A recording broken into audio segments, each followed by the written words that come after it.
दोस्तों, गरीबी यह केवल एक शब्द नहीं बल्कि लाखों लोगों की जिंदगी का एक ऐसा कड़वा सच है जिसे सुनकर भी दिल भर आता है। जब हम अपनी परेशानियों के बारे में सोचते हैं तो लगता है कि हमारी जिंदगी कठिन है, लेकिन क्या आपने कभी सोचा है कि इस दुनिया में कुछ लोग ऐसे भी हैं जिनके लिए एक समय का खाना भी सपना है। दोस्तों, आपने शायद देखा हो कि त्योहारों पर हर घर रोशनी से जगमगाता है, लेकिन कुछ घर ऐसे भी होते हैं जहां अंधकार और उदासी के सिवा कुछ नहीं होता, जहां बच्चों की हंसी की जगह भूख से बिलखने की आवाजें सुनाई देती है, जहां माँ बाप की आंखों में उम्मीद की रोशनी की जगह बेबसी के आंसू होते हैं। दोस्तों, इस कहानी को सुनने के बाद आप समझेंगे कि असली गरीबी क्या होती है। आप महसूस करेंगे कि आपके पास जो कुछ भी है वह किसी और के लिए सपना हो सकता है। दोस्तों, यह कहानी आपकी आत्मा को छू जाएगी, आपकी सोच बदल देगी। दोस्तों, आइए गरीबी के उस अंधकार में झांकें जहां हर दिन एक संघर्ष है और हर रात एक उम्मीद। दोस्तों, बहुत समय पहले की बात है। एक छोटे से गांव में रामलाल नाम का एक व्यक्ति अपने परिवार के साथ रहता था। रामलाल का घर गांव के कोने में था, मिट्टी और फूस से बना हुआ। यह घर दिखने में तो घर था, पर उसकी दीवारें इतनी कमजोर थीं कि तेज हवा चलने पर ऐसा लगता मानो घर अभी गिर जाएगा। रामलाल के परिवार में उसकी पत्नी सीता और 2 बच्चे मोहन और गुड़िया थे। मोहन 10 साल का था और गुड़िया 7 साल की। दोनों बच्चे बहुत मासूम और भोले थे। रामलाल का घर बरसात के दिनों में एक जाल सा बन जाता। छत से पानी टपकता, दीवारों से गीली मिट्टी गिरने लगती और पूरा परिवार एक कोने में सिमटकर रात काटता। सीता कई बार बरसाती से छत को ढकने की कोशिश करती, लेकिन तेज बारिश उसकी हर कोशिश पर पानी फेर देती। सर्दियों में उनके पास पर्याप्त कपड़े नहीं थे। ठंड से बचने के लिए वे अलाव जलाते, लेकिन ईंधन खरीदने के पैसे न होने के कारण उन्हें ठिठुरते हुए रातें बितानी पड़ती।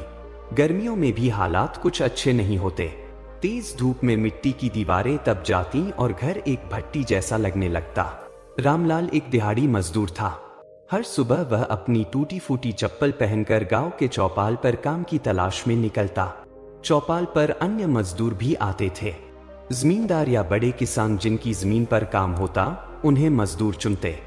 अक्सर रामलाल को यह सुनने को मिलता, तुम बूढ़े हो गए हो, अब तुमसे काम नहीं होगा। जब रामलाल को काम नहीं मिलता तो वह खाली हाथ घर लौटता। सीता उसके चेहरे का दर्द देखकर समझ जाती कि आज फिर चूल्हा नहीं जलेगा। मोहन और गुड़िया भूख से बिलखते रहते।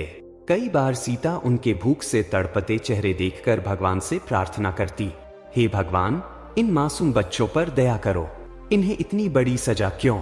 गांव के अन्य बच्चे साफ सुथरे कपड़े पहनते और रोज नए खिलौनों से खेलते। मोहन और गुड़िया यह सब दूर से देखते। उनके फटे पुराने कपड़े उन्हें अक्सर शर्मिंदा करते। एक दिन मोहन ने सीता से कहा, माँ, हम भी नए कपड़े कब पहनेंगे? क्या हम कभी मिठाई खा पाएंगे? सीता के पास इस सवाल का कोई जवाब नहीं था। वह अपनी साड़ी के पल्लू से आंसू पोंछते हुए उन्हें बहलाने की कोशिश करती। गांव के बच्चों ने मोहन और गुड़िया को कभी अपने साथ खेलने नहीं देते। तुम गंदे हो, तुम्हारे कपड़े फटे हुए हैं। यह सुनकर दोनों चुपचाप घर लौट आते। गुड़िया ने कई बार रोते हुए कहा, माँ, मैं भी उनके साथ खेलना चाहती हूँ, मैं गंदी नहीं हूँ। त्योहार रामलाल के परिवार के लिए खुशी का नहीं बल्कि दर्द का समय होता। जब पूरा गांव सजावट करता, मिठाई बनती और लोग नाचते गाते। रामलाल के घर में अंधकार छाया रहता। मोहन और गुड़िया दूसरे बच्चों को देखकर कहते, माँ, हम भी नए कपड़े पहनेंगे और मिठाई खाएंगे। सीता बस उन्हें गले लगाकर चुप कराती। एक बार दिवाली पर रामलाल ने कड़ी मेहनत करके बच्चों के लिए मिठाई खरीदने की कोशिश की, लेकिन उसके पास इतने पैसे नहीं थे। उसने घर आकर बच्चों को झूठा दिलासा दिया, अगली बार तुम दोनों को जरूर मिठाई दूंगा। गांव के लोग रामलाल के परिवार को तिरस्कार की नजरों से देखते थे। गरीब आदमी हैं, अपने बच्चों को भी ढंग से नहीं पाल सकते, ऐसी बातें हर जगह सुनाई देती। रामलाल ने कई बार मदद मांगने की कोशिश की, लेकिन कोई उसकी मदद के लिए आगे नहीं आया। एक बार सीता ने अपनी बेटी के लिए पुराने कपड़ों की गुड़िया बनाने की कोशिश की। जब गांव की महिलाओं ने इसे देखा तो उन्होंने मजाक उड़ाया, गरीबी में गुड़िया तक मिट्टी की बना रहे हो। सीता को यह बातें अंदर तक चुभ गई। एक दिन गांव के एक अमीर व्यक्ति लक्ष्मीदास ने रामलाल के घर की हालत देखी। उन्होंने रामलाल को बुलाया और पूछा, तुमने कभी किसी से मदद क्यों नहीं मांगी?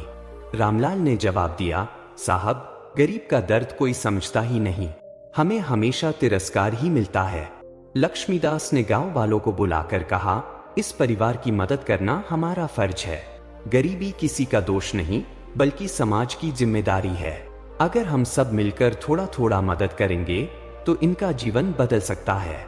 उस दिन लक्ष्मीदास ने रामलाल के घर में कपड़े, राशन और मिठाई भेजी। बच्चों को नए कपड़े मिले। पहली बार रामलाल के घर में दिया जलता दिखाई दिया। मोहन और गुड़िया के चेहरे पर मुस्कान थी और सीता की आंखों में आंसू थे। दोस्तों, इस कहानी से हमें यह सीखने को मिलता है कि दुनिया में हर किसी की जिंदगी एक जैसी नहीं होती। आपके पास जो है वह किसी और के लिए एक बड़ा सपना हो सकता है। कभी भी अपनी परेशानियों को इतना बड़ा मत मानिए कि दूसरों की तकलीफें छोटी लगने लगे। गरीबों की मदद करना केवल एक नेक काम नहीं, बल्कि इंसानियत का सबसे बड़ा धर्म है। अगर आप किसी जरूरतमंद के जीवन में थोड़ी सी भी रोशनी ला सकते हैं, तो आपकी छोटी सी मदद उनके लिए चमत्कार बन सकती है। खुशियां बांटने से बढ़ती हैं। किसी को खुशी दीजिए, यकीन मानिए वह खुशी लौटकर आपके जीवन में भी आएगी। अगर इस कहानी ने आपके दिल को छुआ हो तो इसे लाइक, कमेंट और शेयर जरूर करें, ताकि यह संदेश और ज्यादा लोगों तक पहुंचे।